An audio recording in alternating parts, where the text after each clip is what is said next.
Richard Grannon in his trademark sunny balcony, just semi-glistening in moisture. I'm a creature of the sun, my dear one, a creature of the sun.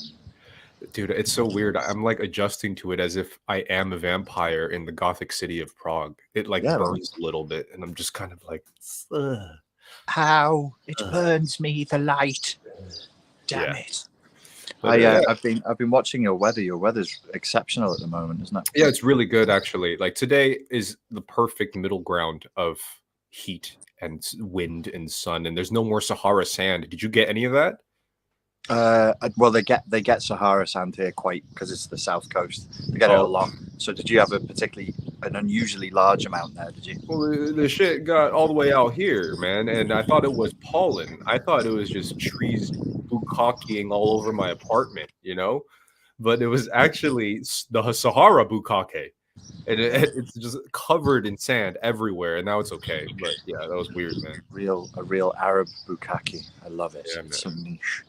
Apparently it goes up into the atmosphere very, very high, and then it moves around Central Europe, and it can get to the UK sometimes. It's crazy. So strange. Well, dude, I mean, this is the first location first location for you, yes, where we had our first Tentacle Croissant podcast. Yes. So now we're kind of like reaching this lap back at the starting line, sort of a thing, a roundabout way. Right on the edge of the apocalypse. Yeah. Have you been reflecting on everything now that you're back at this space here? Because I've kind of like reached the roundabout back where we started type of a thing too. Yes, there's a Tolkien-esque moment of like back to Mount Doom with the ring, throw the ring back into the fire kind of thing. Yeah. Because we've known each other for almost 3 years. You know, we're coming up to the third summer now, because we sort of met midway through a summer in 2019 when I was still in Ibiza. Yeah. And so, yeah, it feels like the closing out of a chapter. I'm looking forward to it. I think I'll be freer on the other side of this episode. Yes. Currently, are you feeling like things are closing up and you're kind of able to breathe again in a way? Or yes. Yeah, definitely. I feel like there's a lot more choice right now. Like there's a moment, and there's a moment where there is actually some options again, where it felt for a while like a lot of options are being closed down, which is nice. It's very nice. Yeah, the options are back, and the no pun intended, the dust has settled, and it's now more so seeing the same type of atmosphere with the subjective experience being completely different. Like, you know, I can visually see and feel everything kind of back to where it was. I mean, the tourism's back. They're making all of their fucking money back, and they're renovating the entire city. I don't know how they got the money in Pfizer, maybe. I don't know. But in the meantime, like, I can see subjectively how far I am on another direction while everything else is kind of reaching its, status quo, I guess. Well, I mean, Prague must be doing amazingly well. Portugal, the south coast of Portugal, tourist-wise, is doing amazingly well. It's hard to get Ubers here, and the taxis are booked up. A lot of the hotels are booked up. I looked at going to Prague for a week to come and see you, and a lot of the hotels have already gone. Oh yeah, man. It's actually quite hard to spend less than £200 a night just to get a hotel. I mean, it feels like fucking Manhattan in the city center right now. And I read an article that the flats, it's one of the hardest times to rent a flat out here. There's like barely any available at the moment. Yeah. So it's kind of like a collective oversaturation and celebration of, hey guys, we beat it. Let's do it all over again. And we got all this money now. Let's vomit it all out. Yes. I think one of the side effects of that, certainly what we'll see with British tourism, which British tourism reaches Prague as well, and to a degree Irish tourism, is an uptick in violence. Like when I went back to nightclub security in Liverpool recently, it was quite violent, and a couple of incidents were actually caught on camera and shared on Facebook of beatings, you know, like real vigilante style stuff. It's wild, man. It's wild. Yeah, and the summer hasn't begun yet. We're in May. Oh, I mean, the amount of offhanded remarks with me around, I mean, has continuously increased since the last time we've spoken. Yeah. And I am trying my best to reach Zen master status. And because at this point, it's like, I can't teach anybody a lesson because the frequency is so high that at this level, I have to learn the Stoic approach. You know, it's pretty crazy. The amount of hormones and the energy and the uptick of everything out here has increased massively, man. There's like all this like repressed, pent up energy collectively. Yeah, there's a real frustration, and then there's like the sort of the Dionysian Apollonian flip flop. And it's going to move into its other polarity. It's going to be a wild summer. So if people are ready for it, if they work in that industry, or if they work in tourism or entertainment, it's a good time to clean up. Should make some good money. But with that excess of energy, there's definitely going to be violence. There's just no doubt about that. Yeah, and I mean, during this time, I think both of us, as I'm sure everyone here also knows, that we're both taking a pretty extensive social media break, considering how linked both of us were. I'm not letting you off this. You're just as addicted as I am sometimes, man. So like for the last, like, I don't know, how long has it been? Like 2 months, it feels like. We really like took our foot off the pedal. Yeah, 2-3 months, something like that. How any observations, and have you gotten to any conclusions through all this? Oh God, yeah. I mean, but nothing particularly new. Just a reaffirmation of thoughts that I had before, which is like, the internet isn't real. Social media isn't real. Real life. It is not a good reflection of real life. It is not a good reflection of people. It's not a good reflection of humanity. And if you stick your head in that bucket, it will knacker you. It really will. It will do you in. I think you're right, and to the extent the intensity of social media addiction for me is a manifestation of workaholism. So because I am a workaholic, I'm always looking to see how can I integrate this and exploit this medium to my own ends, because it's free as a marketing. For me as a marketeer, I'm like, I still can't believe this stuff is free, because it's amazingly powerful. But in what sense is it free? I mean, I'm also contributing. I'm making content for free for these huge platforms.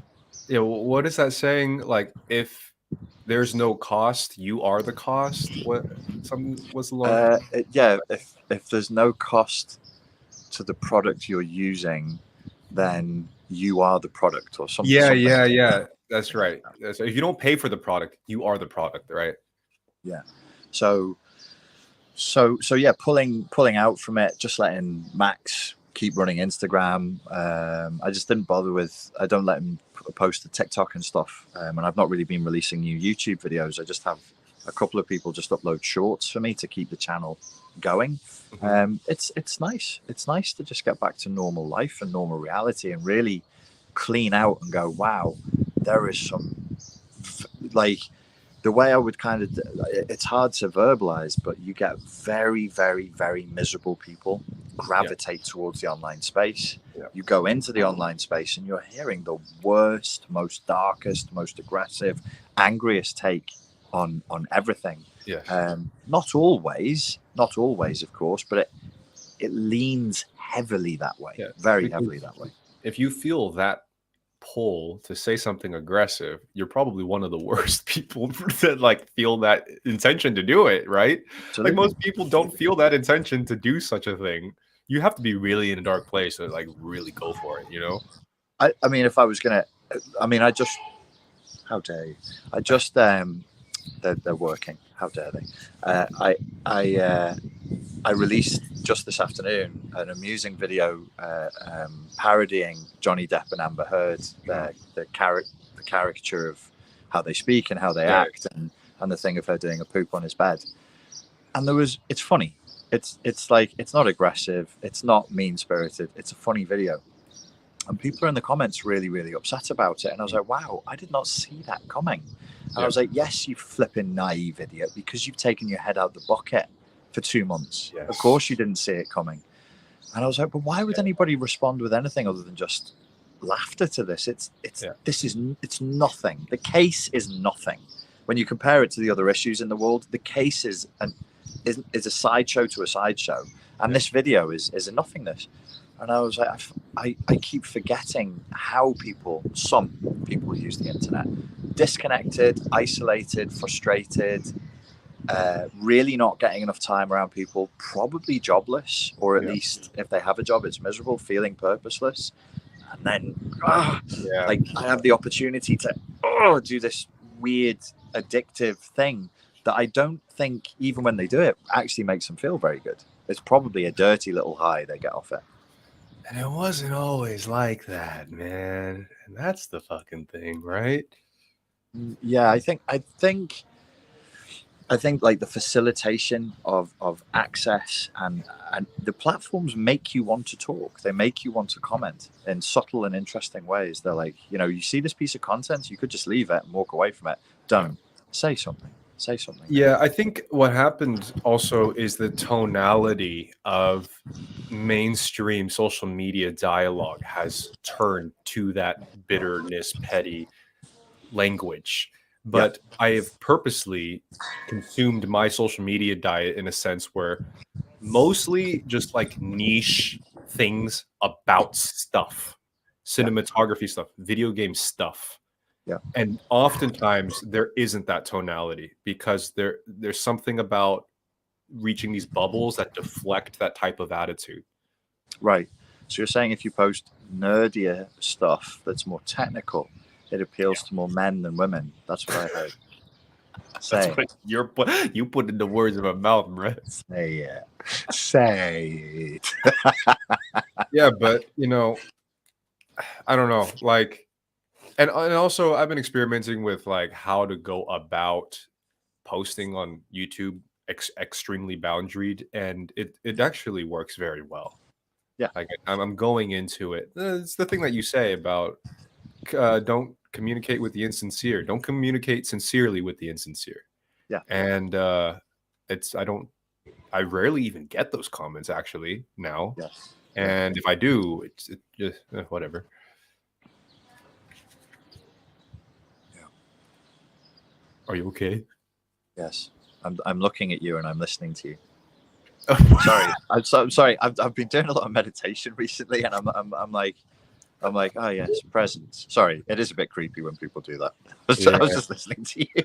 I was like, and it's cool. I was like, and the sentence has finished. So now you say something. I just dropped into a very yin space there. Yeah. You know what I wanted to bring up though was the lack of yin space. No, I was thinking about, because I'm going really hard on this Fliptopia short film, which I haven't shown you any clips because it's fucking badass, and I can't wait to like show you the whole thing together. It's amazing, dude. It's insane. It's like a living comic book, man. But creating content that is creating art, film, where you are literally playing with the imaginative space, right? Yeah. That's the way creativity should be, right? Yes.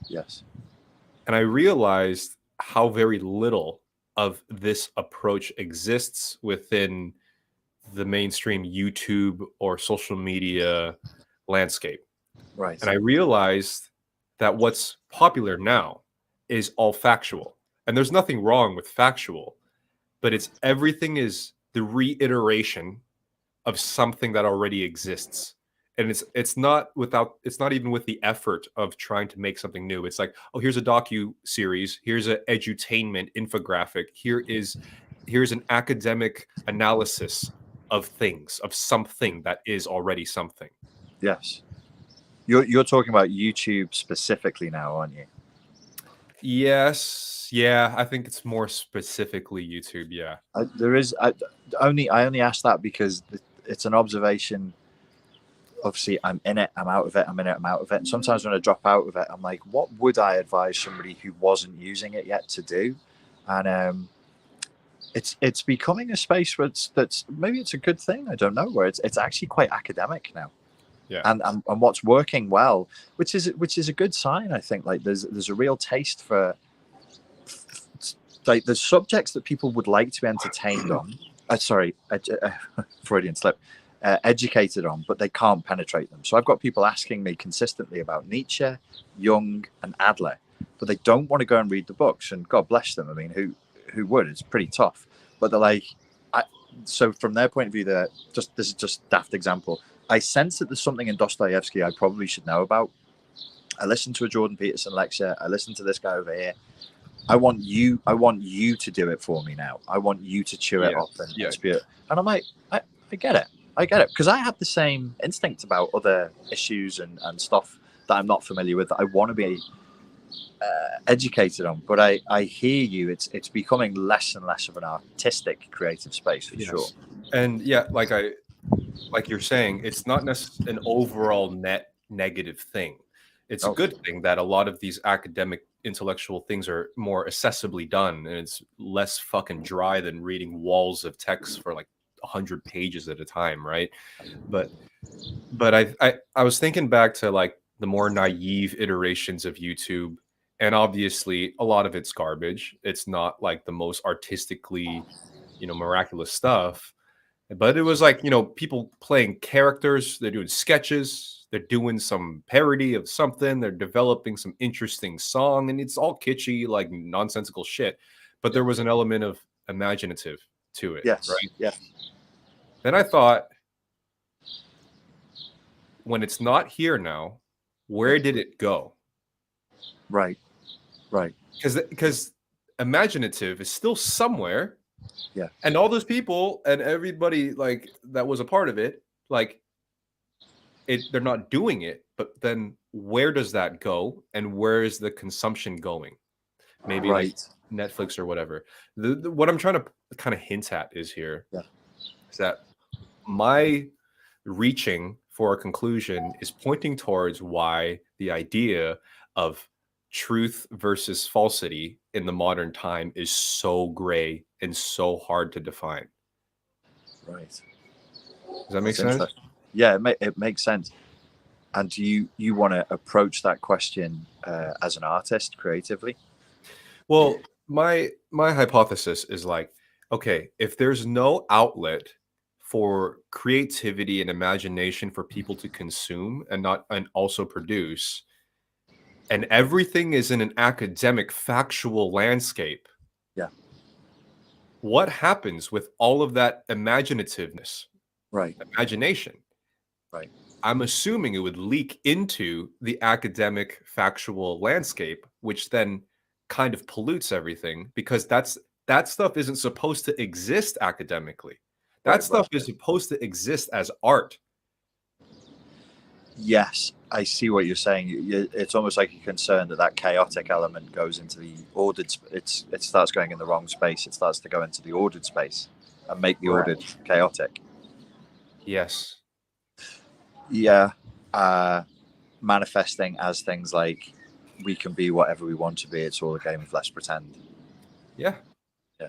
What we were yesterday, we don't have to be today.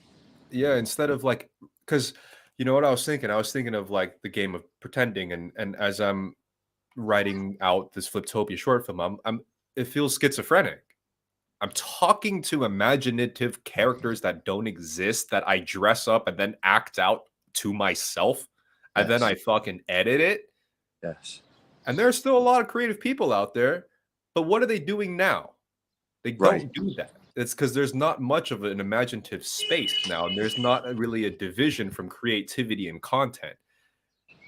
Are they the ones doing psychological fucking advice now? Are they the ones delivering some academic lecture on something that should purely stay as a novel?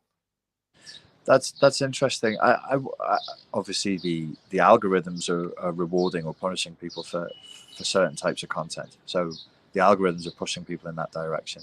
The goofy, silly, doing funny voices and doing impressions, that was Vine, got taken over by TikTok, and now Instagram wants a piece of that as well. But that's not the same. It's in the same vector, but it's not quite what you're talking about in terms of just pure creativity. I don't know if pure creativity would be rewarded in that space anyway. I don't know whether it would get a bunch of likes and follows and the digital capital of followers. Yeah, I don't think so. It does like to a niche audience that would. I mean, it would actually do well for people that already do the same thing.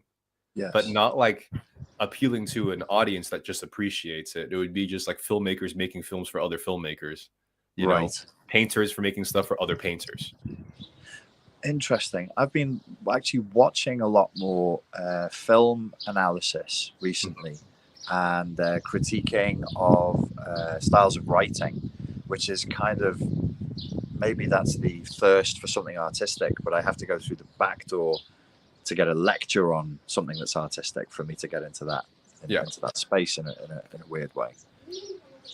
It's a conundrum. It is a conundrum. I mean, and for somebody in your position, I really wouldn't know what to advise other than make art selfishly. Just do it for yourself. That's exactly what I'm doing. Like, this whole project is literally just for me, with no, I did the online course to help people out one way, but to fund a thing that I'm making right now, because I just know that this type of thing, unless you have like some fucking Netflix deal, which Netflix is going under some shit, but like, hey, applause for them for putting out that anti-censorship thing. Did you hear about that? They've told woke employees to move on and find another job. Is that the thing? Yeah, which is like the standard of what any business should do in the first place. But yeah, applause for them. Our employees who don't like what we stand for and what we do can consider working elsewhere. Wow, was that an option the whole time for all these corporations? I thought you just had to do what everybody told you to do. Apparently not. Apparently you have a choice. Unbelievable, man. It's like we have to applaud the bare minimum of what you're supposed to do. The bare minimum. Yeah, that's it's an indication of just how far along that line we've really gone. But I'm glad to see it. I mean, I'm glad to see they're doing it. And you know, it's a separate subject, I suppose, but that whole area really needs cleaning up. That really needs cleaning up. I watched Doctor Strange recently. The new Doctor Strange stuff. Was it garbage? Dreadful. Really? Dreadful. Shit. Awful. It's but Doctor Strange is barely even in it, and when he is in it, he's being castigated for being stupid and white and having a winky. Yeah, the worst characteristics of any person any human. Have you seen Dread? The original Dread? Oh, sorry. No, the 2012 one or something. Yes, I have. Yeah, very violent. I love that. I don't know if you like that, but holy shit, that's so sick. I've got a feeling the guy who made that is Welsh. No, am I confusing it? Or did he rip it off from a Welsh guy who was living in Indonesia? Yeah. No, I'll take that back. I think it's there's another movie that was set in Indonesia called. I'll look it up and put it in the comments afterwards. Okay. It might have been called The Tower, but it follows. It's thematically, it's very similar to Dread. It's also very violent, but tremendous fun. It's like it's an old school martial arts action movie. Oh yeah, it was made in like 2010, so it's fairly modern. When you come to Prague, you're gonna play a Dread-like character in the next episode. Okay, great. I think if you put the mask on, like this bit, yeah, that's what I'm saying. You could easily pull it off, man. As long as I don't smile or say anything camp. Just like your one-liners. What are you watching? Watch this. So okay, Ooh, what are you watching, you cheeky boy? Yeah. Not like that.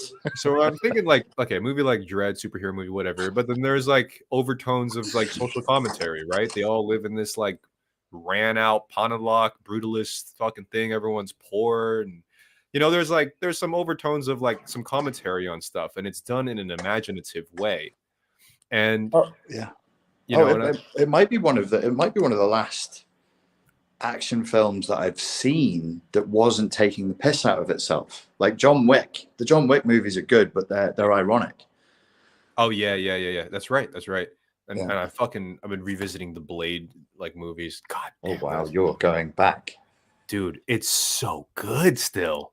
Yeah, like cinematography holds up and everything. Okay, so anyways, the reason why I'm bringing it up is like, so, you know, you might have things to say commentary wise about the state of society and how people are shoved in these things, and then it's done and executed in a creative way, right? You have the superhero element, whatever.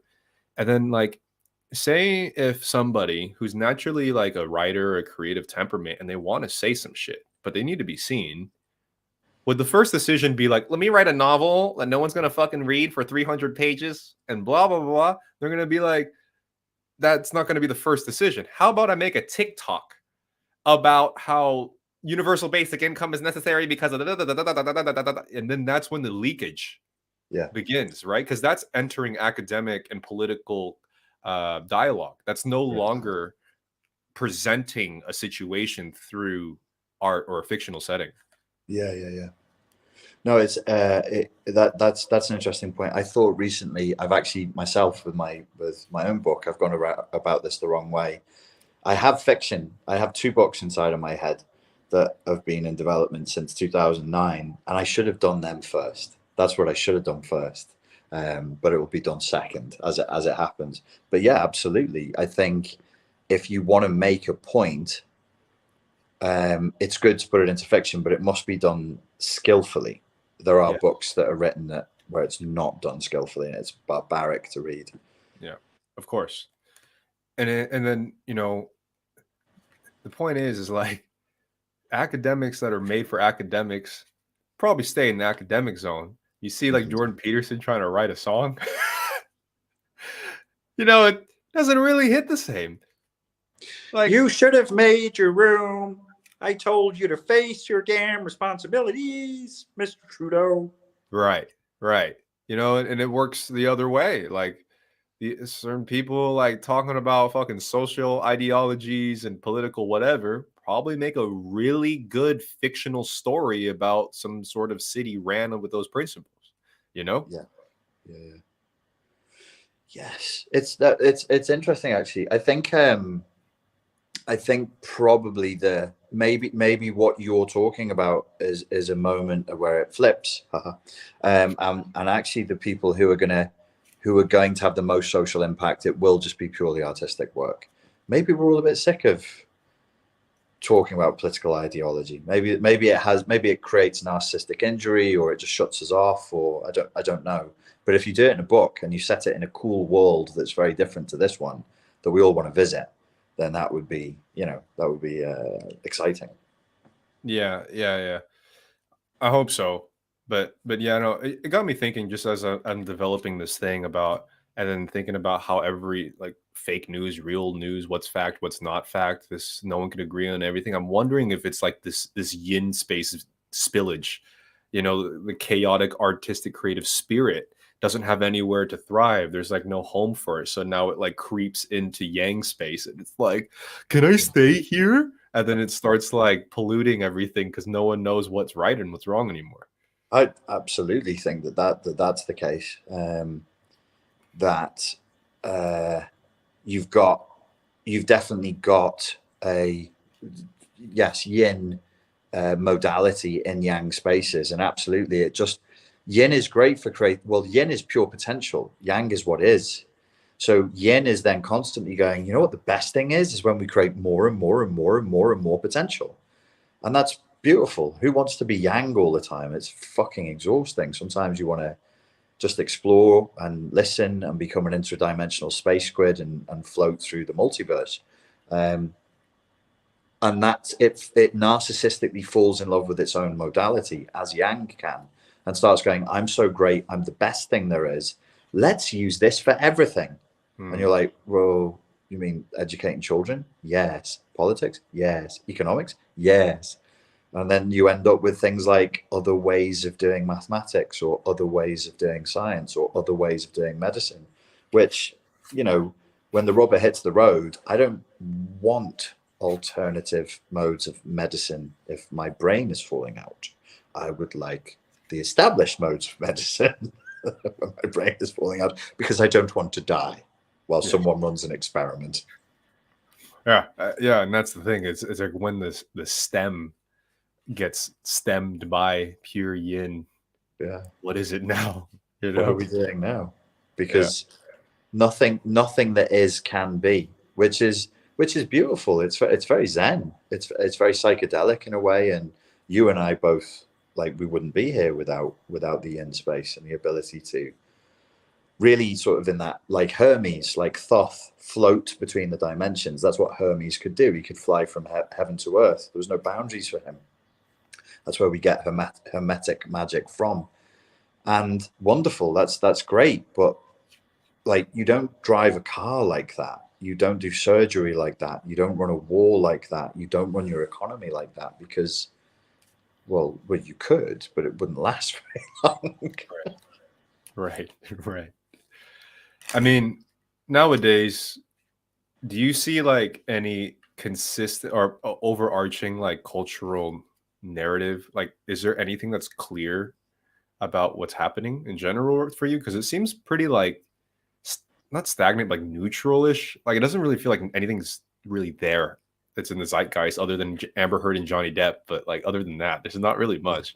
Yeah, it feels to me like the top of a wave. So it gets quiet for a second right at the top of a wave. Things are coming. Things will change again. There'll be another wave crash. There'll be a lot of movement again this year.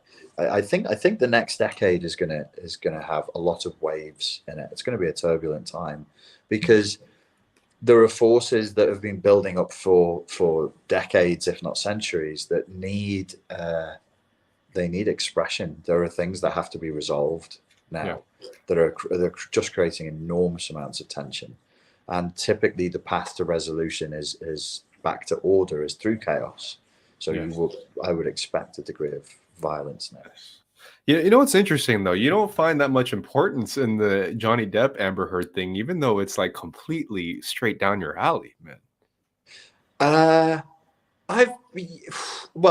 Same as with Will Smith and yeah, right. Oh, because you're at that level where you're kind of over it now, right? Like it's not really speaking too much about.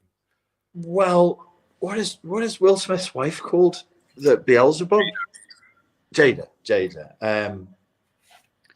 Yeah, I mean, if I was of the mindset of like, how do I grow my channel as fast as I can, and how do I get jumped? I should have jumped all over that. I would have. I did reach out to Kevin Samuels to do a joint YouTube. Shit, really? Yeah. Oh shit. On Jada specifically because he said numerous times, I don't want to say that she has narcissistic personality disorder. Oh, okay. I think 7 days later, he passed away, sadly. So I will never reach out to anybody to collaborate with them ever again. Jesus Christ. Rest in peace, man. Damn. Rest in peace. Because I'd only sort of known of Kevin Samuels on, laterally kind of thing. And then when I actually sat down and listened to him, I was like, oh, this guy is actually really honest and direct. I thought when I first looked at it, I was like, this is car crash stuff. This is just winding people up for no reason. Yeah. And when I actually sat and listened to him through, I was like, oh, this is how I talk to some of my female friends when they ask me. Like if you listen to just like 2 minutes of it, it sounds like he's trolling. But if you listen to a 40-minute session, I really, really, really regret not doing more to get involved with him. Now. Because the thing is, like, obviously the loudest gets the most attention on social media, so a lot of people would clip the most controversial moments, but he would talk like that with men too. He's fucking harder on the men, if anything. Is like if a dude is like overweight, not giving any effort to like better himself, he'll just lay it on like super hard, man. So. And he was trying to bring men and women back together. He was trying to. It wasn't anti-women, anti-men. It was anti-ideology.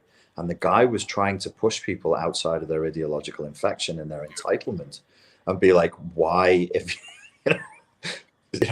with all the love and respect in the world, my dear fellow, why do you think at your age, your weight, you're like that? Do you think you're gonna?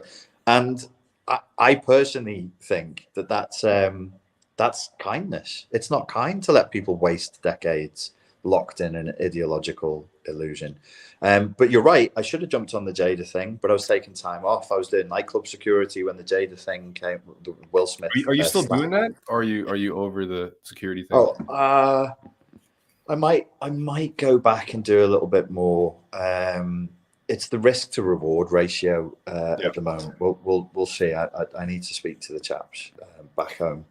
Yeah. But anyways, going back to like the Amber Johnny thing is like that. I think that's touching the zeitgeist at the moment because like everyone's been in a relationship like that at this point, to a point where this many people shouldn't have been, but they can somehow relate to one or the other side of the story that these two are kind of opening up as a window for everybody else to kind of vicariously not live through, but kind of analyze at the moment. Because that is just straight textbook everything that you've covered in the last 10 years. Yes. And I should have gone through and analyzed Dr. Curry's analysis. That's the clinical psychologist working for Johnny Depp's team. Because it was brilliant. It was really, really good. And I learned things that I didn't know before listening to her hour-and-a-half long testimony. But time off is time off. And I sort of have an intuitive sense that, like, people are aware when you're bandwagon hopping, and people are aware when you're pulling back. Yeah. One of the strongest things that I have, or I hope to maintain about what I do, is authenticity and to keep things fresh. And sometimes if you just don't do the obvious thing, people are like, why is he not doing that? Why is he not saying anything? Yeah. But I'm sure a lot of people would hear your opinion, but like there are moments where she's cross-examination and she's getting fucking grilled. See, there's straight up 2 photos of a bruise on her face. And there's 2 photos. They're the exact same photo, but one has more saturation. And Amber goes, yeah, these are 2 different photos that I took at 2 different times. And like the hair. Stepped on a bee? Yeah. My dog stepped on a bee? I'm like, this piece of artificial intelligence is not getting human interaction correct at this moment in time. She's like sending the wrong messages to her face. You know, I just imagine like being in an echo chamber where everybody just either gets fooled by you or they let it slide or they whatever. And then now you're like being hoisted in front of everyone that won't let that happen. I mean, imagine how fucking weird that might feel. Oh, for her, I'm sure it's very very strange. I wouldn't have thought she would have fooled most people. I think that world that they inhabit is really, really, really sick, really sick. Right. And there are people you just have to put up with once you've got that contract. Yeah. Even if like you or I might look at an actor or an actress and be like, they're not that good, they're not that hot. Why? But you didn't kill the babies that they killed, and that's how they got into the club, and they drank the adrenochrome, and they worshipped Baphomet. So that's how they got the job, and so that you like they've already attained like initiates. Really, they've already been through their initiatory rites, and they're already in that position. And you just have to kiss their ass, or you get fired, and you're no longer the caterer for Johnny Depp and Amber Heard. Yeah. You're no longer Amber Heard's driver. You're just a fucking Uber driver again. Right. So you put up with a lot. Yeah, and that like kind of goes in with the point of like you're in this infrastructure that allows you to be within this delusional bubble that everyone has to play along with. I mean, how weird is it now that every time she looks at the fucking jury after every 3 words, and the jury just isn't responding? Like how like. Imagine living in a world where they would only respond to you. And then all of a sudden you're in a courtroom full of people and on the internet that just like will not let it happen anymore. It's very, very sad. I mean, the whole thing is of course that there are funny elements to it. There's funny elements to every tragedy in life, but really at the core of it, it's very, very sad. It's not a gender thing. It's not a man versus woman thing. And it drives me mad when people try and do that. It's about narcissistic abuse and non-narcissistic abuse. Narcissistic abuse versus or non-abuse. That's the division. But people are like, oh, it's a man versus woman thing. Men are happy about this because women are being run up the flagpole. Everybody who's been the victim of narcissistic abuse should be happy that a narcissistic abuser is being exposed. If this woman does not have narcissistic personality disorder, borderline personality disorder, histrionic personality disorder, then it doesn't exist. If you think that she doesn't have it, then just give up the notion of anybody having it. The woman is unhinged in a way that is malevolent, immoral, and evil. Yeah. I mean, I think there is an element of men and women thing. I think from the reputation destruction of the op-ed and him losing his career and all that shit, and then now it's kind of like What are you saying, trying to Pierre? get his own shit. What are you saying, Pierre? You know what I I'm can't saying. hear. I don't know what you're saying. Say it. Well, what I need to say has been said. Are you saying that there was some sort of misandry, some Dude, sort of sexism, prejudice you know what's against hilarious? men? Like my video on it is doing pretty well, but I have been looking at the analytics because my feelings don't get hurt anymore because I've grown. And then there's like this watch time drop, right? And I'm looking at this watch time drop, this little valley, and I'm like, what is this valley? And it's right when I start listing all the shit that she's done. You know, like she's shat in the bed, cheated on him, blah, blah, blah. And I'm like, oh, wow, you're the Amber Defenders that watch my stuff. I was like, that's a lot of you, man. Why? Why are you still following me, you fucks? I know. Please, for the love of God, any of you who are Amber Defenders, please unsubscribe from this channel. And I was just like, oh, you all hiding here, man. It's crazy. It's funny. Every time It's sexist. It's hypocritical. They wouldn't adopt that position if the genders were reversed. It's pure sexism. You know what's wild? Like anytime these days is a little better, but like I get so many debative or like combative YouTube comments on my personal channel. But anytime I post upvoted the most upvoted comment on Abba and Preach's channel, everyone is so open arms, dude. Like they're so happy to see me on the comment section every time, dude. So the times where you get pinned on Abba and Preach, yeah. happy. Yeah. That's strange. No, that's not strange. That's virtue signaling. It's fuck you, Pierre. It's fuck you, Pierre, on your channel because I'm significant, and it's my bro Pierre on Abba and Preach's channel because I'm significant. But all roads lead to Rome. I think it's the ones that actually watch Abba and Preach that like me. Yes, probably. The ones that there is that factor. Yeah, the ones that just are subscribed to me only have that like weird combative fucking thing. But like the ones that share the subscription with Abba and Preach, they like me. I like Abba and Preach a lot. Yeah, they're good, man. Like the you hear about the Fresh and Fit thing? No, what's happened now? So obviously they had like this huge feud that was like everywhere for a while, right?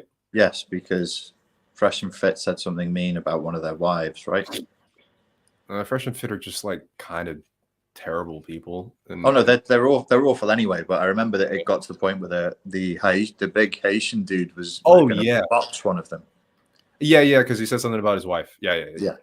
So, anyways, long story short, some 19-year-old girl, you can guess the demographic. Just take a wild guess, whatever. And I didn't say ethnicity. I didn't say ethnicity. That's what you thought, bro.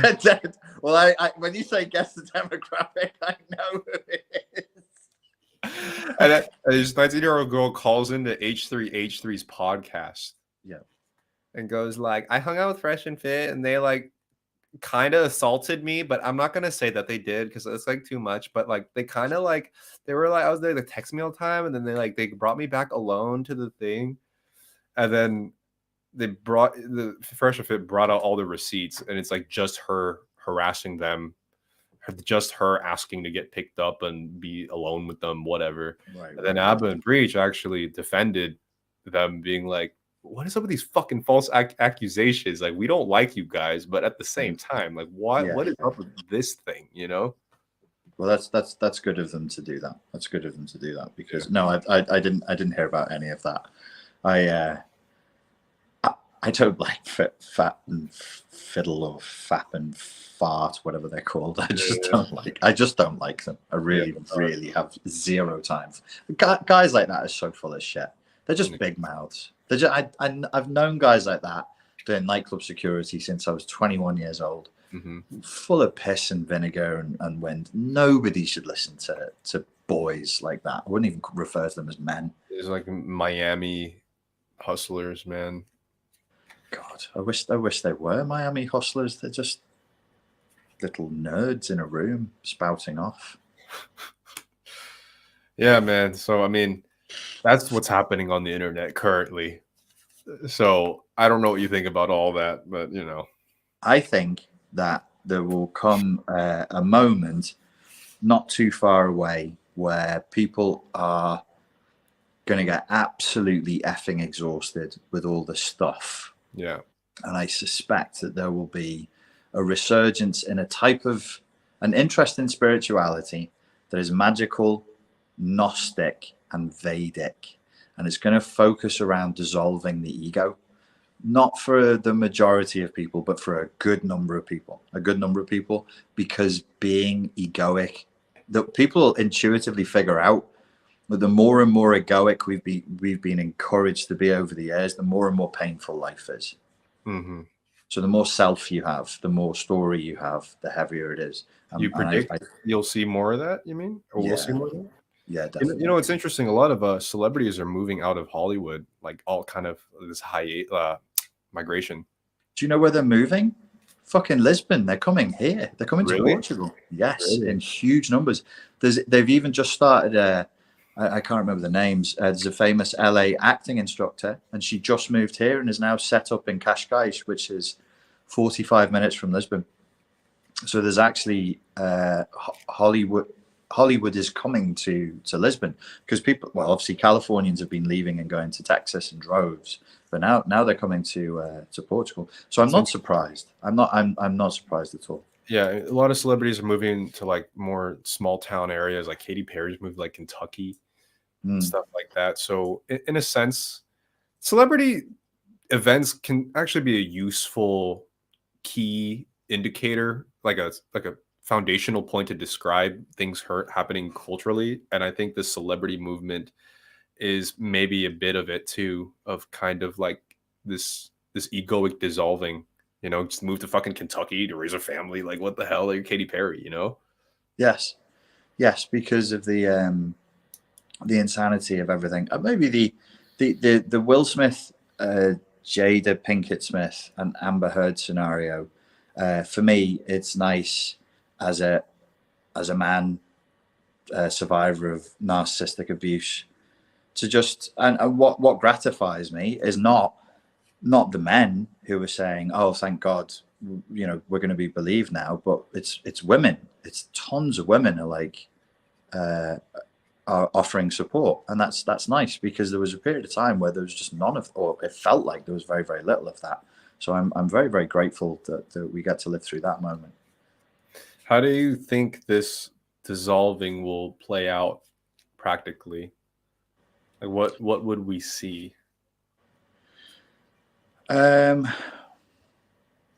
Well, some of it is going to be people jumping, and some of it is going to be people being pushed.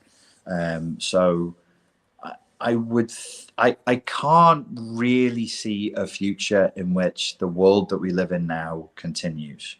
So probably it would practically look a little bit like people retreating to retreats, to communes, to small communities. And it might not be, you know, going off and living in the wilderness. It might just be people who could live in LA choosing to go and live in Kentucky or Delaware or Iowa, and just going and trying to live a normal small town life. I'm sure that I'm sure a lot of people must be craving a degree of normalcy now, because we've really run the experiment of what happens if everything is just anything and anybody can blur, like the Hassan Isaba motto, nothing is forbidden and everything is permitted.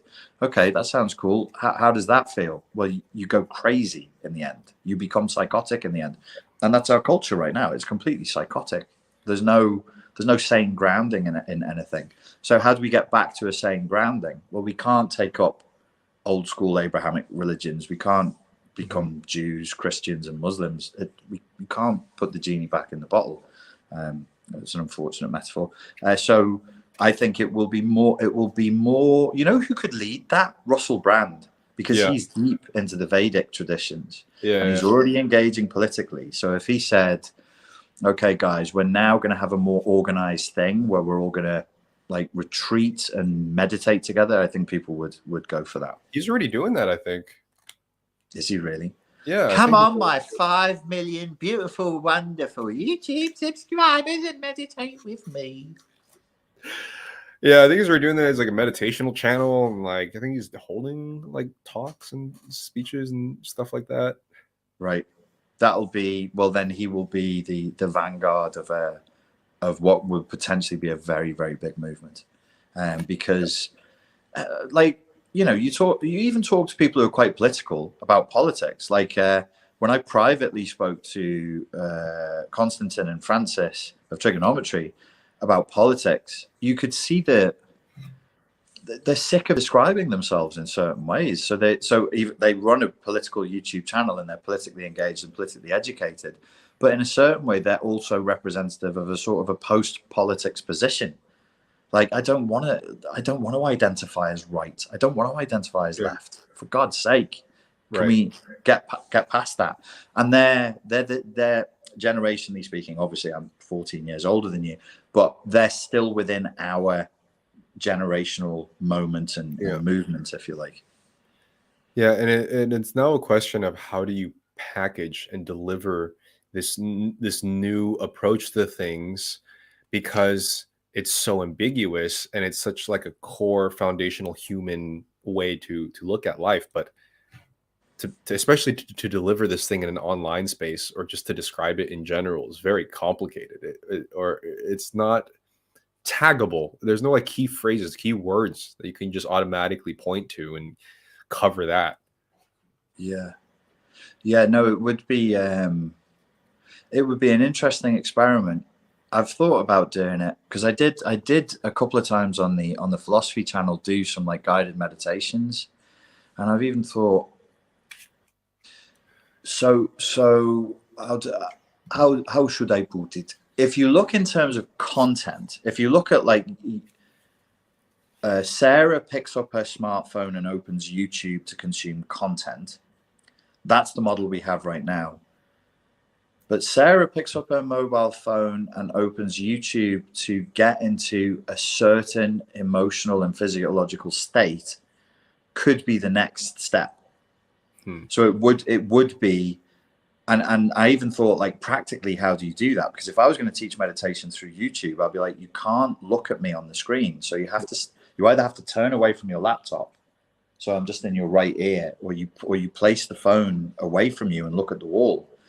And that would upend the model, because it's supposed to be eyeballs on the screen, and I'd be saying don't look at, you can't meditate and look at a screen. That's insane. You have to look at nothing really. But it's possible. It's an adaptation. It's still using the tool, but maybe using it in a different way that it wasn't quite designed for. You know what I'm thinking about? That where else I've big seen dicks, massive dongs. That's just you. I'm thinking the little ones, but the small ones are more delicious. Yes, variety. You fit more. Anyway, where are we fitting them? Stop. Okay, go on. Sorry. In a like pop cultural sense, if you look on YouTube or like social media, the dissolving of the not collective ego, individualistic ego is coming from one. Actually, I just thought about it now. The death of Instagram, which is happening slowly but surely. The Instagram culture of like baller and flexer for the sake of it. No one really cares. OnlyFans girl, no one really cares. You know, pretty for the fucking sake of it. No one really cares. People want to look at really goofy ass motherfuckers on TikTok doing goofy shit, you know, and no makeup, just like fucking ratchet, you know. And then also on YouTube, I was trying to think about, there was a long time on YouTube where people watched YouTubers and they were famous for being a YouTuber, like a personality purely for that only. Mm-hmm.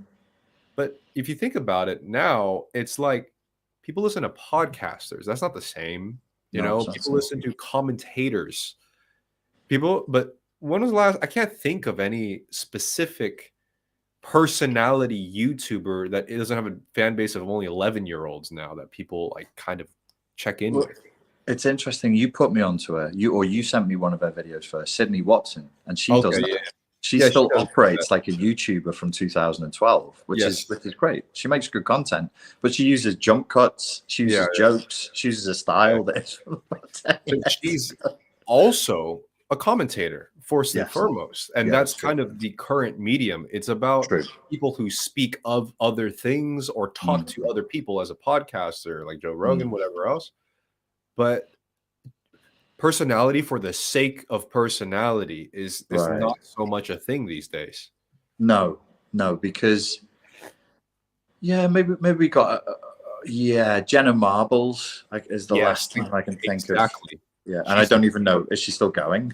And she quit after the whole cancel wave began. She was like, "Fuck this, I'm out, guys." Quit. Was she cancelled for something?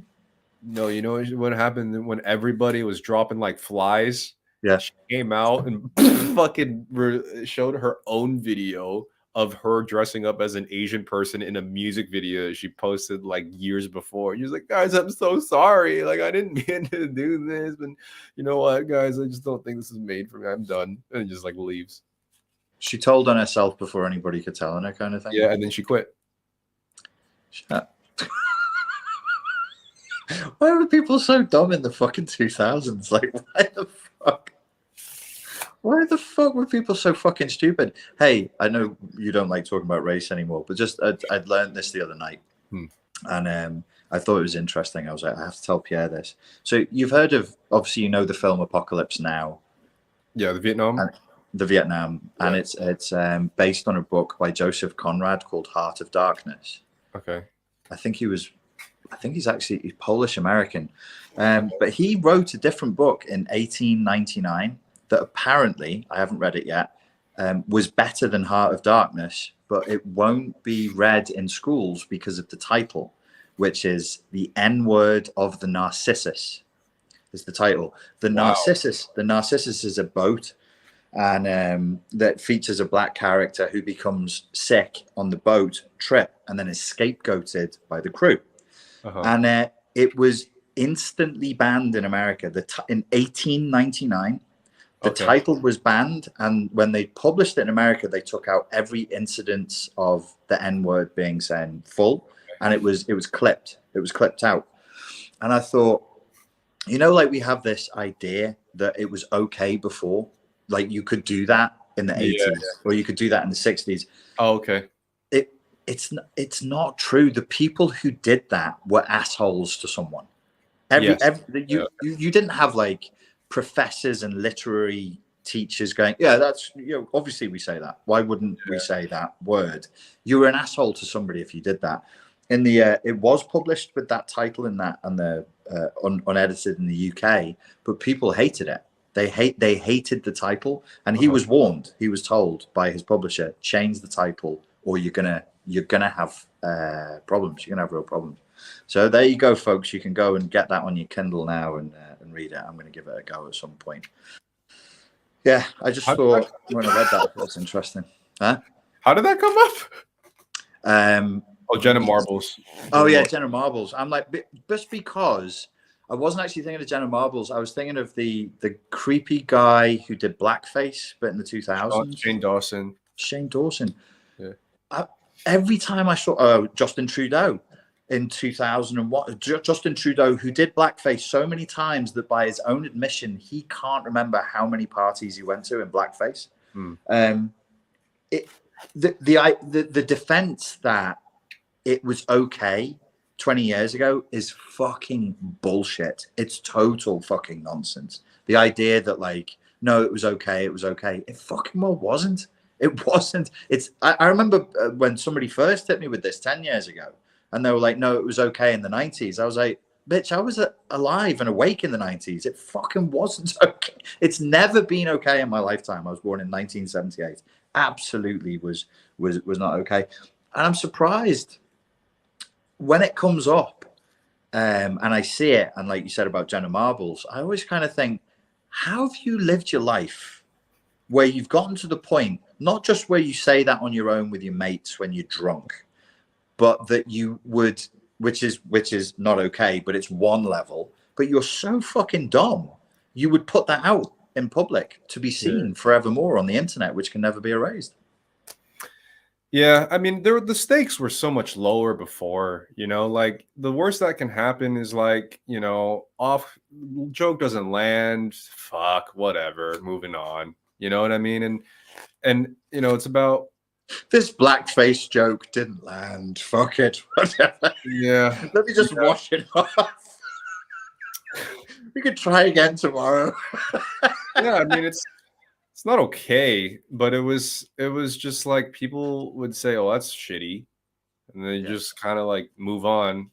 But yeah, I mean, when I looked at the Asian thing that she did, I didn't really give a fuck personally. I thought it was like whatever, and kind of knowing what she does, it wasn't really anything. But anyway, she outed herself and just quit because of the stakes of everything becoming so fucking high. And then back to the original topic was the fact that a lot of personality YouTubers don't exist anymore, and I think that's also stemming from the fear of what happens when you are, which is way more consequence than it is any benefit these days. Yes. Yes. Yeah. Poor Jenna Marbles. I used to love Jenna Marbles. But when I used to watch Jenna Marbles, I also used to watch a YouTube channel called Ask a Ninja. Did you ever see Ask a Ninja? I don't think so. No. It was ridiculous. It was a guy who would cover topics, a white guy, dressed as a ninja, and talking in his idea of what a ninja was, but not in a Japanese way, in a broad American accent. He would be the ninja. It was fucking bonkers. You could do anything back then.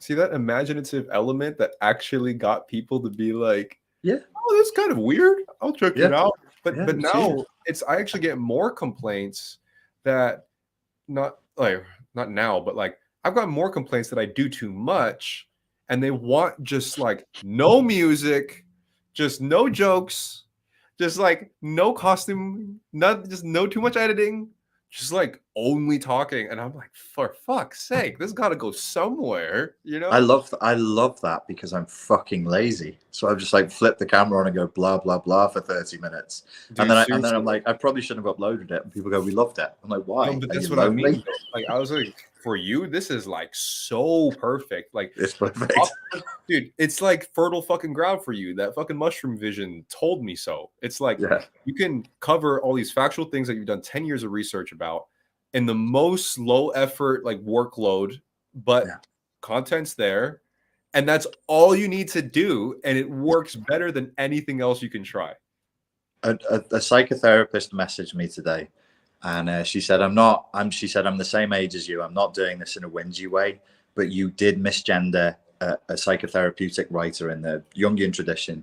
Her name is M. von Franz, and you said him. She's Maria von Franz. So I wrote back to the psychotherapist and I said, thank you. I'll sort that out.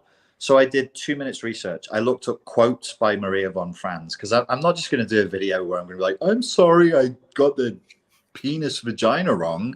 I'm going to be like, is this person interesting?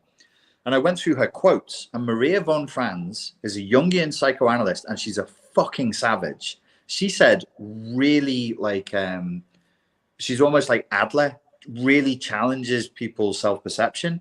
And I'm like, dude, there's 10 quotes here that I could just, in a half-hour video, I could read the quotes and put them on the screen of her being kind of an asshole, but she's a psychoanalytic asshole. And people are going to love this. I don't even have to do anything. I just have to read the quotes. Okay. And the people are going to love it. See, so that's exactly what I was describing earlier. It's the reiteration of what is what the type of content works now. You can compile something else that someone said and do it and just and that's the creation. And it will do super fucking well. And there's nothing wrong with that inherently. There just isn't. Because you know, anybody can make whatever the fuck they want. But in terms of an imaginative sense, it really doesn't have a space. No, you're right. Actually, since you raised this an hour ago, now I'm thinking, because between the two of us, that definitely leans more towards me than towards you. 100%. That's much easier for me. And why? Like, you know, why? Why is it gone like that? Why do people not want like the visual imagery, the sound, why? I just flip on a fucking camera. I could shoot that live in one take and it would do well. Yes. That's crazy. That's really crazy because I haven't done anything. Yeah, and that's kind of what I wanted to try to figure out by the end of the stream, was like this shift in what is collectively appreciated content wise, and where and why did this specific shift happen, where everything was primarily visual, primarily imaginative, fucking wonky and satirical, weird, and then now it's about the reiteration of something in the most minimalistic way most of the time. What you have said reiteration a couple of times, which is a really interesting word, because when you reiterate something, you essentially repeat it. Yes. And when I look around in my area of like the videos that are doing amazingly well, like millions of views in 2 months by like Dr. Romani or whoever else in the narcissism space, or even in the philosophy space, I'm like, there is no fucking way you guys haven't heard this before. There's no zero chance. And I'm not, it's not a diss. It's not a disrespect, but I know that they've heard it before. And like, you know, you get the boys who love hearing Jung and Nietzsche. They watch the same fucking quotes. Yeah, that's right. So yeah, so you're onto something here, because when did it go from let's figure out something that I haven't seen before that stimulates novelty to I want to see something that reaffirms something I already know? Well, I suspect there you may have used a bit of projection. I think you like novelty. I think the thick end of the wedge of humanity likes reiteration. Okay, but you don't think at one point before, like with all the weird videos and all the YouTubers doing crazy shit, like that's not a novel thing? There was novelty. There was more. There was more there. But the only reason I can say this is, so in the 2000s, I was making Street Fight Secrets DVDs, and that was my business, and selling them to America. And a friend of mine who was a creative, he was a filmmaker. I actually made a film with him that he then went on to destroy because he has borderline personality disorder, and he changed gender, and then he got whatever. He got rid of this movie that I was the bad guy in it, in a martial arts movie that I did for him, and he destroyed it. And he said to me, "Why do people buy your videos?" And I was like, "That's pretty rude." And he said, "No, seriously, why do they keep buying these fucking DVDs?" Because I would release a new DVD every 3 months, and they just weren't that different. And I remember having these, I think I had this debate with him, good-natured debate with him 3 or 4 times. And I would always use The Simpsons. I would be like, you don't watch The Simpsons to get something novel. You watch The Simpsons to get more of what you got before. You think about like the most novel cartoon TV show, like Rick and Morty, even the novelty is repeated. And I watch Rick and Morty to see the novelty repeated again and again and again. Yeah, we don't always want new and avant-garde. Well, it's like novelty in a familiar setting more so. Well, you said reiteration, and I think that's actually the perfect word for it. These are reiterations. Yeah, it's funny, man, because I was thinking of new video ideas that are just like reliable, and I was like thinking, reading the Reddit comments. You know, you've seen those videos of the robot doing that thing, like, why did my grandma kill my dog with cookies? Because, and I was like, man, what if I just read this with an actual fucking voice, and it would probably do well. And it's exactly what we're talking about, a reiteration of something that already exists as a form of content. And I'm going to reiterate what your followers have said to you is, if all you want is for people to engage with your material, is do less. Yeah, do less. And it worked, dude. Like the last fucking few videos, I've added no music, barely any B-roll. I don't even add inflections in my fucking voice. I'm not even trying to make anybody laugh. And they've done better than like videos that a year or 2 ago. But that so there you go. There is a danger of solipsism and narcissism creeping in here. You as a human being, me as a human being, I'm like, I don't want to do my old songs from 5 years ago. I've changed. I don't want to do Run to the Hills by Iron Maiden anymore. I wrote an opera that I want to do instead. Yeah. Well, guess what? Everybody wants Run to the Hills. Everybody wants the same thing. And even videos I've made that are really reintroductions to old concepts where I'm like, here's a recap. Those do really, really well. You know what it takes in terms of brain calories burned for me to do a fucking recap video? Zero. I acquire brain calories. But let me ask you, do you feel like a visceral ache when you have to strip down what you make? Or do you just do it and you don't give a fuck? Like, it's just whatever, here it is. It's work. It's just work. It's just, for me, it's purely marketing. I have a product to sell. There is a business. If it's a mission, my mission is to get my message out. And I'm just like, I don't know, like a politician knocking on doors, holding babies. It doesn't set my balls on fire. I'm not going to go to sleep with an erection, but like, it's work. I just do it. It doesn't hurt. It doesn't hurt. Because for me, it's like a visceral pain. You know, like I actually, it hurts to like minimize so much. Like I want to add so much, and it's like peeling skin off when I can't add that extra thing to it. You know, there's a quote. One of these quotes by the Jungian psychoanalyst Maria von Franz that I read today was about creatives, and she was obviously she's had her head done in by creative clients, and so she's talking. It sounds like she's quite irritated.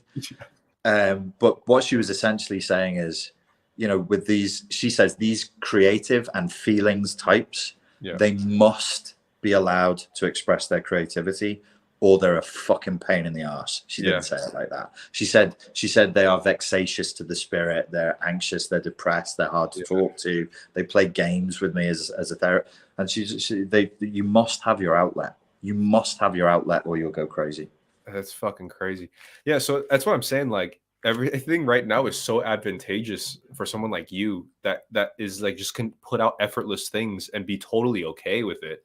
And you know, you already have the background knowledge of all these things too, and it's just like that is exactly the format that people want. Like, I look at Abba and Preach's stuff too, and it's also just very, very minimal, and there's nothing wrong with that. If anything, it's like, you can do it, you definitely should.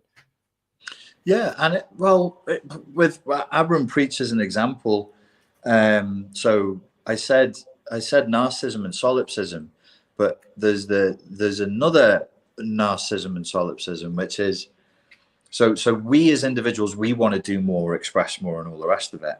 But what are Abram Preach doing? They, fortunately for both of them, they are likable chaps who can talk, and then they have a take on a situation or an issue, and it's somewhat funny. It's not hilarious, but it's somewhat funny. And I watch them sometimes, and I'm like, but this is enough. This is enough. They've got that creaky fucking floorboard. That becomes part of your enjoyment of because you're back in a familiar space again. And every once in a while, they do say something that is fucking hilarious. And you just go, it's enough. It's enough. And what does it do? Inside of 2 days, they got like 500,000 views on a video about, I don't know, some because like TV footage or something. Because the familiarity of like hanging out with friends, it's not like they're fucking Bill Burr and I don't know, Dave Chappelle or any other non-problematic comedian that you might find enjoyable. It's not like just like complete busting your ass laughter every second. It's just like you're just kind of hanging out and somebody says something sort of funny. But that's kind of the vibe that you get from watching them, or other YouTubers that are more minimal.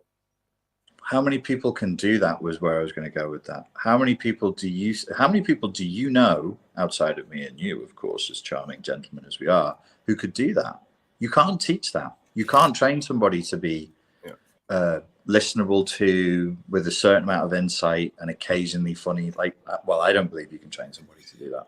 Well, luckily for you, I have a course out there that teaches you how to. prxo.com/space system if you want to learn to make your own YouTube channel, because this is the time to do it. You don't really need to put that much effort. But yeah, no, you're right. Not everyone's going to be successful from it. Obviously, like you're going to need a natural like charm. Where can they get your course? I didn't get that from your advert. Where do I go to get the course? How do I find it? pierrexo.com/space system, which I've actually had some pretty good reviews on it. But I mean, the reason why I also started it was for this same reason of like, you don't need to be some fucking masterclass editor. You don't need to be some crazy like video essayist. You know what I mean? Like if you get at least the basics down, you have more than 50% of a chance to get somewhere, because you don't, the demand right now is not looking for like fucking Michael Bay level action. Yeah. If you were trying to do YouTube before, man, that's what you had to do. You had to go like Logan Paul vlog fucking level shit, Casey Neistat type stuff, or like you're gonna have to bring some friends over for a taste test of some shit. And that doesn't do as well now. So even like the clickbait titles, the clickbaity thumbnails, overproduction of stuff. I've seen, I think I'm observing a little bit of a drop off in Russell Brand's videos engagement, because the crew that he has around them is trying to keep pushing the same button again and again and again. Yeah. And he's definitely had a good run for 2 years, but I don't think he can keep doing what he's doing. Jordan Peterson, the same. They're going to see a drop off in engagement if they keep doing the same thing. I'll analyze other channels and like this certain thing. Yeah, it's dwindling interest, certain topics and certain things and certain packages, that how you deliver it. It just doesn't do as well, you know. Yeah. And we have to think, you can always plug in, all of us here, everybody watching, you can always plug in and go into your marketing mindset and just be like, well, why do I watch YouTube? Like, why are you watching Tentacle Croissant? Why are we here now? It's not going to change your life. It's not going to help you find a partner or get a 6-pack or make $1 million, but you're here. Yeah. So there has to be like there's something. And maybe the other stuff I just mentioned is too high pressure. Maybe people don't want to learn about politics. They don't want to learn how to build a business. They just want to fucking relax their brains a little bit. Yeah, it's almost as if like what YouTube specifically is for. TikTok is just like a leech that just venomously sucks out your blood as attention, you know. But YouTube is more so like a homie that just like lays on your couch.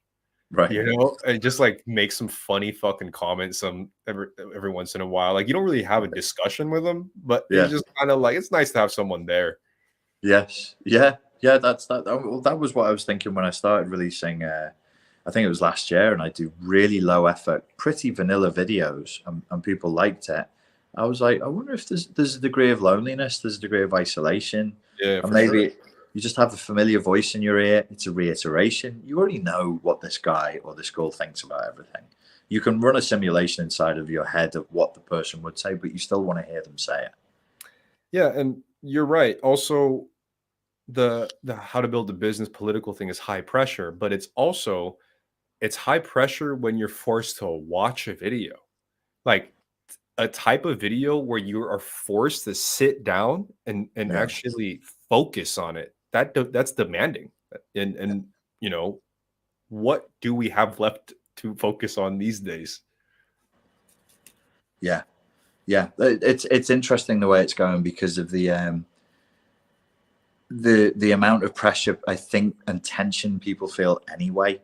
It kind of makes sense that if we move in a different direction, because so much of this stuff, like if you look at like world events, political ideologies clashing and everything else, you're gonna eventually learn that you get stressed out and then there's nothing you can do. Yeah. And then you feel impotent and then you're depressed. So you're anxious, stressed out, then you realize nothing you can do and you sink into depression. That's not nice. Yeah. That's not a good thing. If you just watch a couple of guys talking about stuff, maybe you're a bit artistic, maybe you have aspirations of making films or making music or making money online, you just go, it's pleasant. It's just nice. Yeah, totally. Yeah, I don't know. Weird how things evolve on this thing, man. I have no idea what the next iteration could possibly be now. You should do what you like. Yeah, I mean, for me, I know, but like, what for everyone going to be the thing, you know? Yeah, I don't see the Joe Rogan clips dropping off. I see Joe Rogan, the JRE, Yeah. Joe Rogan Experience clips still get really good viewership, and that is because the format, unchanged, is two people in a room having a low pressure chat about some interesting topics. Yeah. That's it. Think about, like, this is a great example actually. The fucking inside of a toaster spaceship set. Yeah, Everyone's like, "You're doing too much. This is a yeah, terrible fucking set." Which, to be real, it was pretty ugly, but it was awful. it's fucking terrible.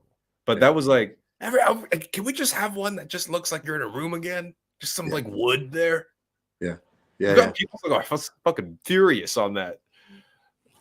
Yeah, well, it's. I think for people, they can find it genuinely stressful. Certain personality types as well get really, really stressed out by stuff like that, and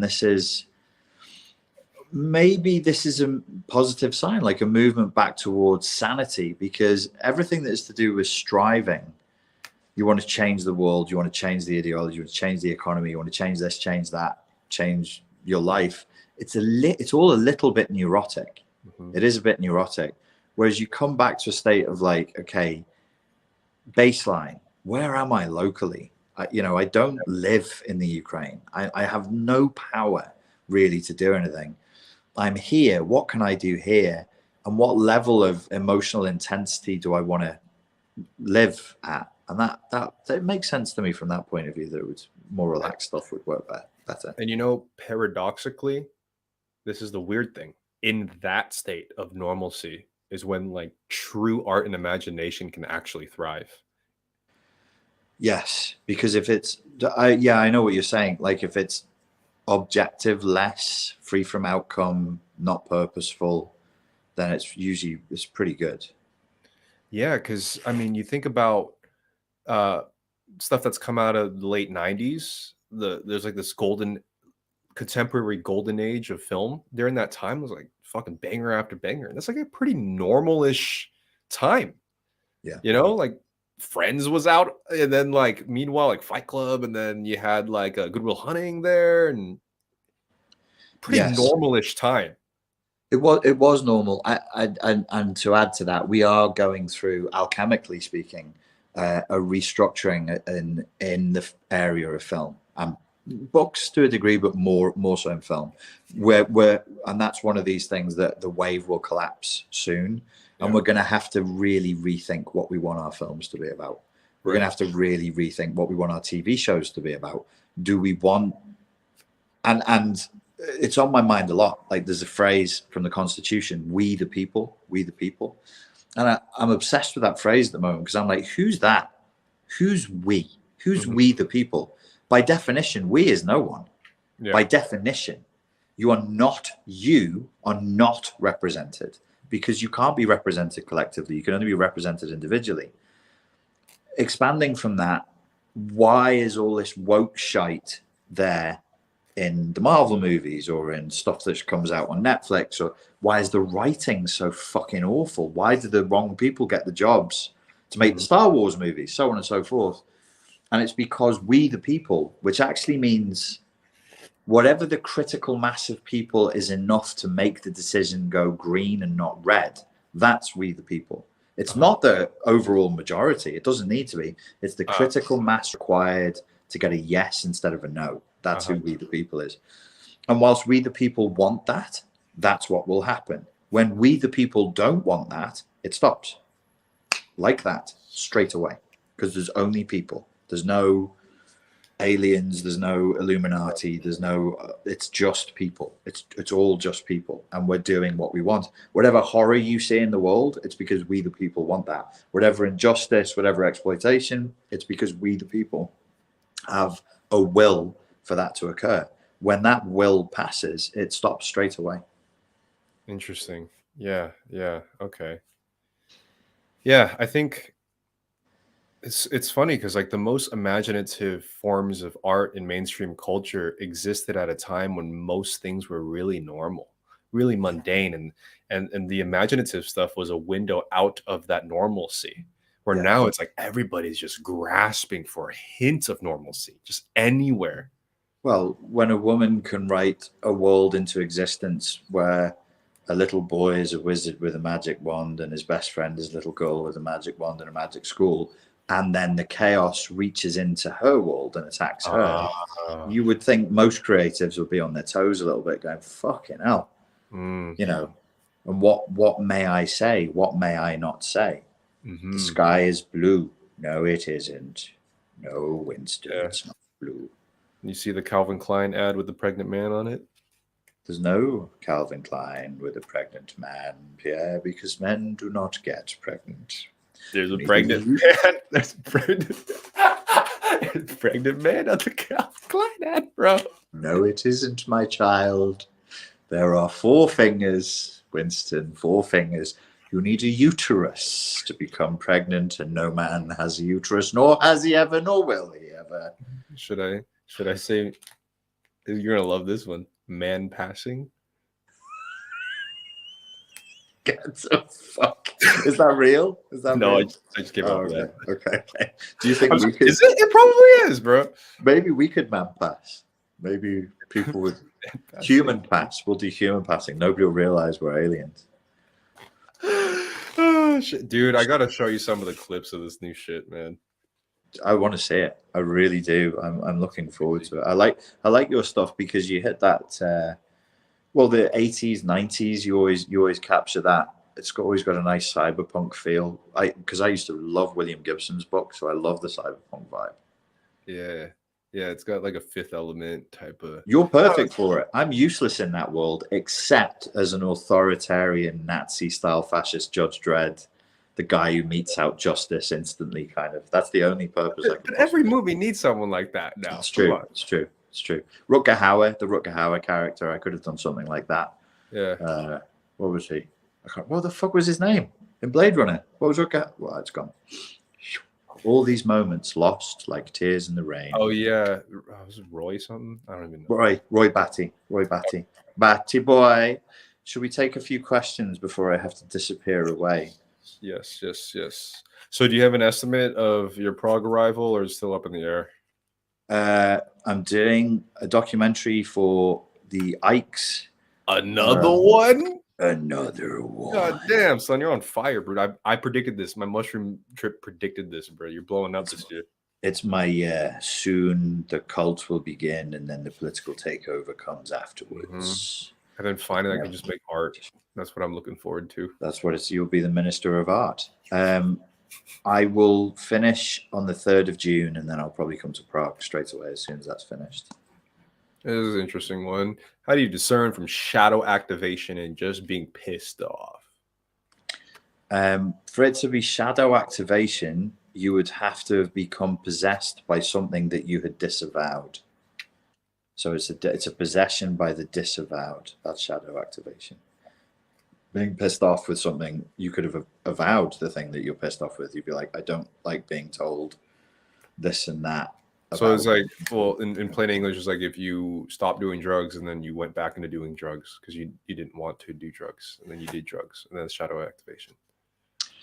If the reason for you doing drugs was due to a disavowal, so if you were gay, but you were in the closet and you repressed your own homosexual drives and it created stress, then your homosexual tendencies are in the shadow, and the stress that brings you back to drugs would be shadow activation. If you go back to I don't know how you go back to drugs without shadow activation. You can't, right? Well, you could do it consciously. You could say, I used to be a drug addict. I'm about to write a book on being a drug addict, and I'm going to go back to drugs. That would be a non-shadow activated way of doing it, I suppose. Is it possibly that the decrease of novelty and the desire for nostalgia is really the desire for childhood innocence? Yeah, probably. Yeah, I would think so. I think primarily with right now, especially the millennials, the nostalgia thing is the most common. And there's so many fucking reboots of everything these days. Everyone's capitalizing off nostalgia. It's probably because like they want to go back to the only time that felt better than whatever it is now. That could be the childhood naivety. What do you think, Richie? Yeah, it's beautiful. It's beautiful. Yeah, probably. I'm very suspicious of too much nostalgia. I kind of think like Yeah, it's of course. it's a retreat from the real. But yeah, I do think that this is a desire for a more innocent, more stable, just a better time. But you know what's my thing is like there's ways to activate nostalgia originally. It's like so fucking on the nose these days. It's like here's a reboot of the fucking Terminator and the thing, and here's the 80s Stranger Things. Like there's ways to like collage nostalgic elements, you know? They're just lazy. And we've said this here before. It's not that the CGI sucks or the budget is too low or the actors can't act. It's that the writing is the fucking thing that's free. It's totally free, but requires talent. The writing stinks. Do you watch The Critical Drinker? The guy with the Scottish accent who critiques movies? Ever since I started trying to like learn more about film, I started finding him. So there's another one who talks in very, very similar way. I just found 2 days ago. He's called Nerdrotic, like nerd and erotic. Nerdrotic. He's not Scottish, American guy with a beard and a cap. And he showed a clip that the head writer for the Doctor Strange movie didn't know how to write, and she openly admitted in a press conference that she didn't know how to write adversaries, and that she wasn't massively invested in the construction of an adversary in the Doctor Strange movie, which is why the adversary in the Doctor Strange movie is a bit shit. It's not very well, because the head writer didn't really care about that. And I'm like, it's a superhero movie. He's a villain. Okay, so I was gonna say in American English, that's a villain, right? Yes, yeah. An adversary, you know, an adversary. Okay, just making sure. Villain, bad guy. Is that like a writing terminology that I'm not familiar with? Like, okay, adversary. You gotta have a bad guy. Got you. Yeah. I guess lazy fucking writing. Yeah, and everything. It's just so fucking on the nose. It's like no one knows how to like subtly hint at things anymore. Yes, yeah. It's just bad writing. It's just very, very crude. And I don't know why. Are there no writers? There must be writers, but they just haven't killed the right number of babies and drank their blood yet.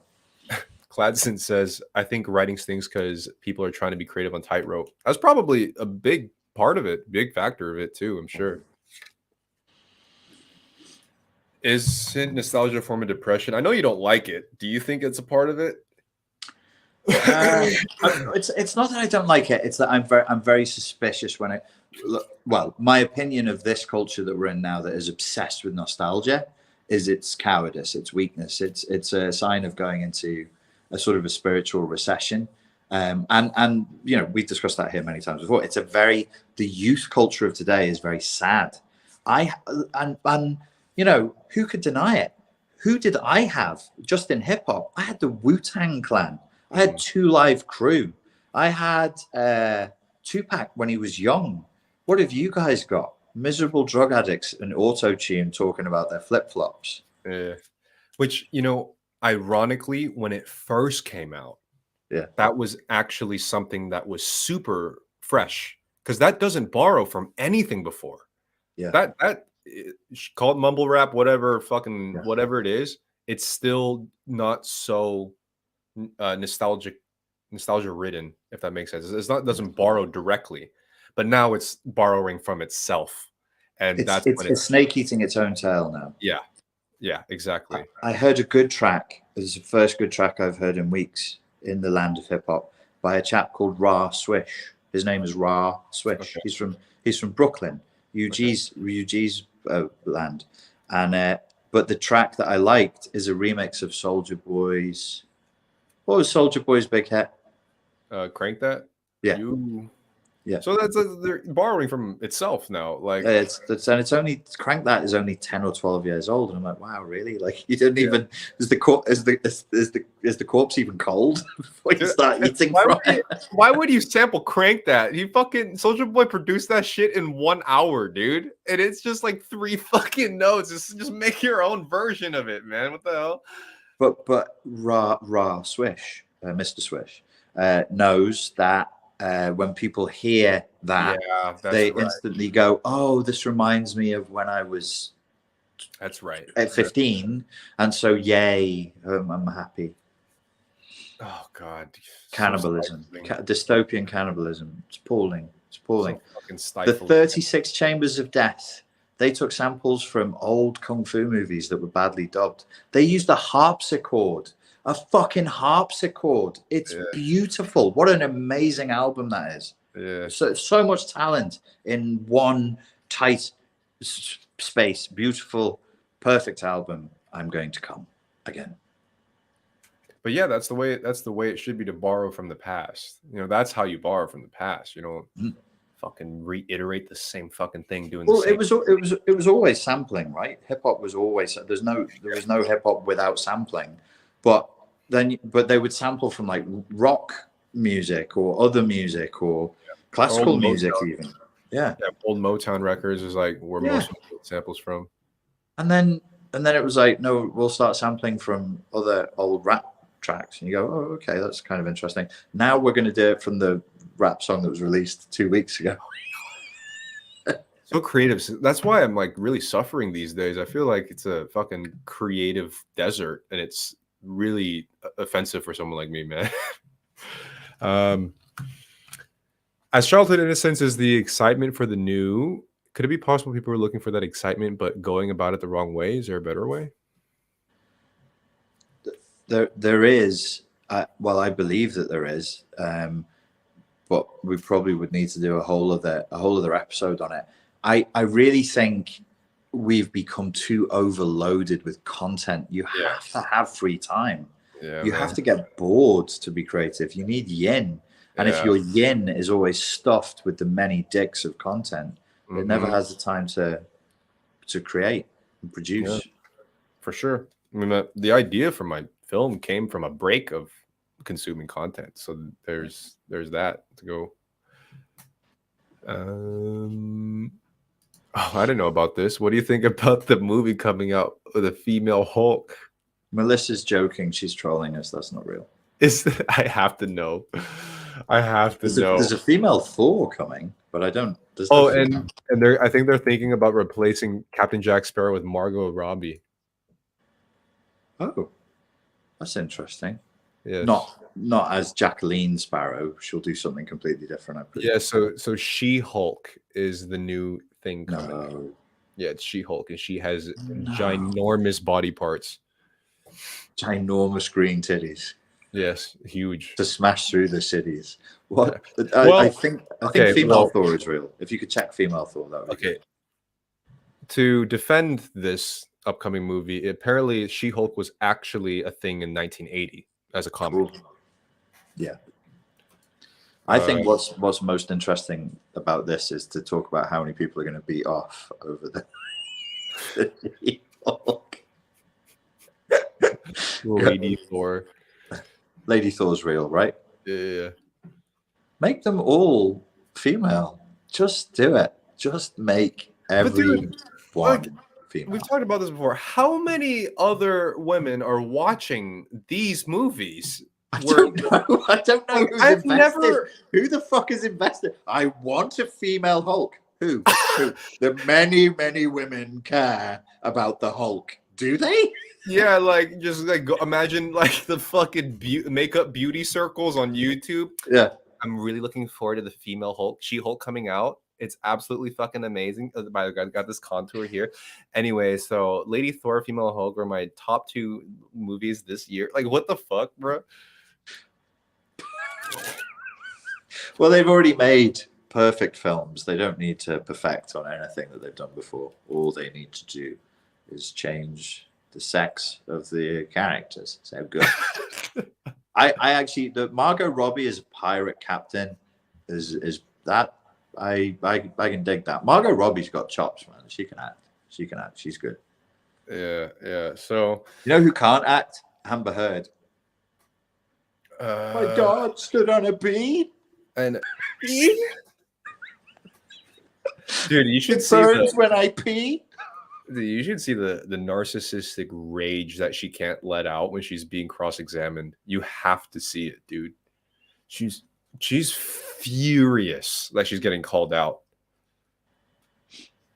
I like the I've seen some on TikTok. I've seen some really impressive impressions by women of her face.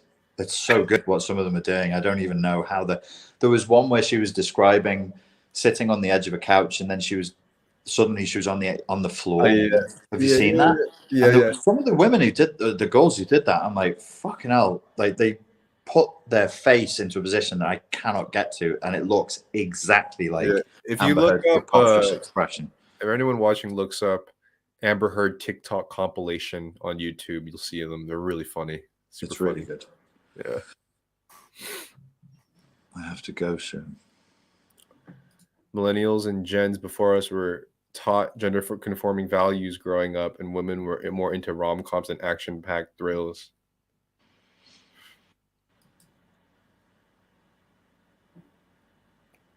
Every girl I've dated absolutely couldn't wait to watch Enter the Dragon. And then when they did, they were like, wait, is the whole movie this guy? Is the human who does all the fighting in this is a guy? Fuck this shit. Turn it off. I'm gonna sit here and watch this dickhead. Finger pointing to the moon. Finger pointing to your misogyny, Bruce. Asshole.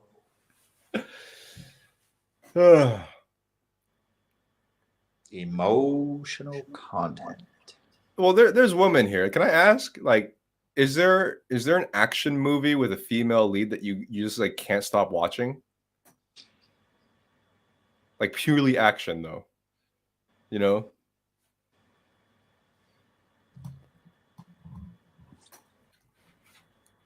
Like, you know who I liked? You know who I liked when I was a kid? It was never made into a movie, but Tank Girl. Dude, yeah, Tank Girl. It was actually made in a shitty movie. I learned. Yeah. Tank Girl, and then maybe Ghost in the Shell.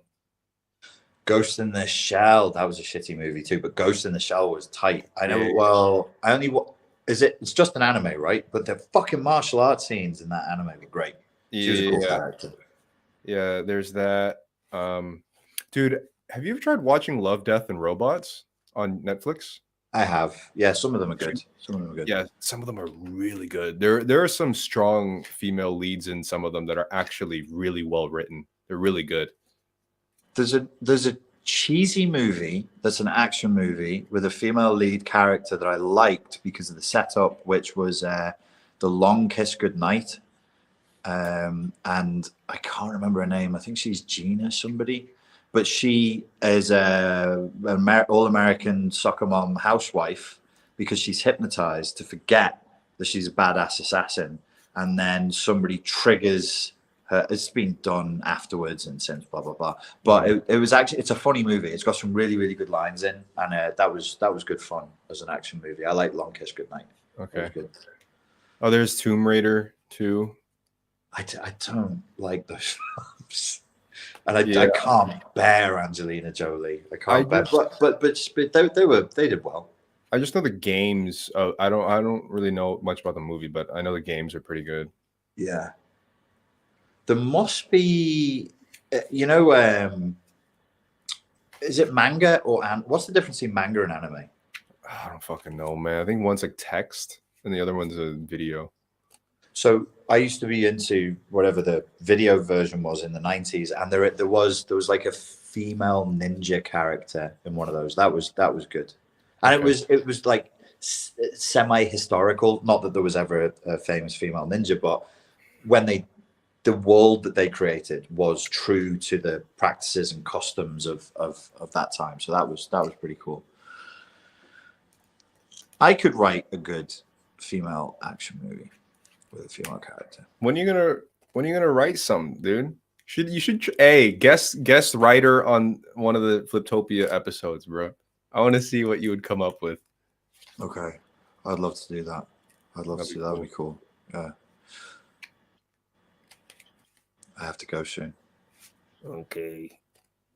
So do we have any more questions? All right. Did anybody come back to you with anything? With what? like any suggestions for action movies that star females that Tomb Raider, Kill Bill? Did you like Kill Bill? Kill Bill. I haven't seen it actually. I remember seeing it when I was a lot younger and I forgot. But Yuji Rose, Ninja Scroll. Yeah, that had. I don't sure if the main character was female, but one of the main characters was female. That was pretty cool. You can have female characters, but it needs to make sense. It can't deny the laws of physics. You know what the commonality with all the movies that we just named, though? What? They're literally all original pieces with a female lead. They're not reboots of something else that they just place the female lead because they want to. Oh, like magical replacements. Yeah. Just like AntiMen in Princess Diaries, just like have him be the princess and then just like everyone just has to be like, oh, I guess is what we'll do now. You know what would be fucking funny? Sex in the City, but it's a guy. He's just such ultra self-obsessed dickweed who's just writing about himself and his dating life and all the girls he's banged in Manhattan for 10 fucking series. You gotta do it, yo! You gotta write that and act in it, bro. Yeah. I just don't know who to choose: the really rich older lady or the really hot barmaid. I just don't know who to choose. And then I'll be starring in the male version of Twilight, where I get to pick between two different girls. Yes. You got like a hot but slightly hairy werewolf girl, and a hot but like really cold vampire girl with bad teeth. Yes. Who should I choose? That'll go over well, right? I think people would love it. And they should be they should all be teenagers. It'll be fine. Yes. I mean, if we can do it one way, might as well just do it the other way, Right, because fair is fair, Pierre. Fair is fair. Justice, bro. Well, on that note, having ruined my entire YouTube career and cancelled myself. You gotta star in that male Sex in the City, bro. You gotta Could you imagine how fucking insufferable that would be? Me just writing diaries about all the girls I banged and how much I liked them or didn't, or how shit they were in bed. Scenes of me with the girls starfishing through a sex session and me just rolling my eyes and checking. Bro, you got to do it, dude. Yes, Pierre, I totally should do the thing that is of no risk to you and funny and that destroys my life. That's what I should do. Yes, I agree. That's what I should do. That you should do that, Richard. Do it while I watch. That's so funny. For you. Would you play a character that would do that? I would definitely do that. I would do it as an experiment because I want to know, watching it back, like how would I feel? Like how fucking insufferable and self-indulgent and narcissistic is that project? Nobody loves me, but I don't know if I love anybody, and who am I going to marry? And as long as you get shot in the end, it'll be justified, and then you get away with all of it, Yes, I should be killed. Then it makes it all okay. Sex in the City. The title, someone said the title, Memoirs of a Life Coach. Yeah, Memoirs of a Life Coach. Fucking hell, banging my way through Manhattan. Yeah, the feminists will love that. Look at this middle-aged white man documenting his sexual. Dude, I'm finding so much enjoyment at like visualizing the indignant rage that these people at home with fucking potato chips would have watching this shit. And it's all heterosexual. And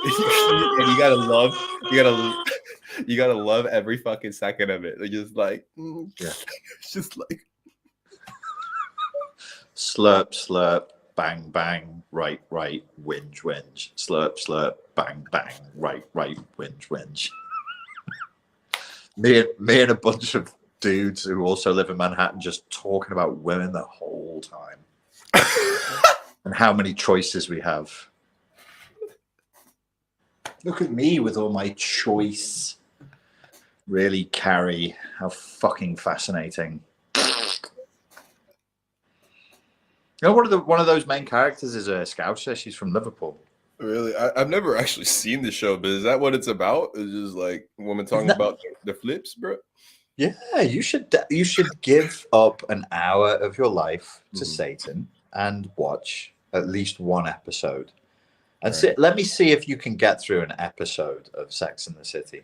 You know, Alan Moore said in one of his master classes, watch more bad movies because they're the ones that make you want to make more films. It's a really good Birmingham accent that you've just put off there, my man. Is that okay? It was pretty good. Well, yeah, it was recognizably Alan Moore. Oh hell yeah! I got to use that as one of the characters then. But yeah, he said watch more bad movies because they're the ones that actually influence you to make something better. Yeah, no, he's probably right. He's probably right. Just the sheer rage and frustration that induces just kicks it.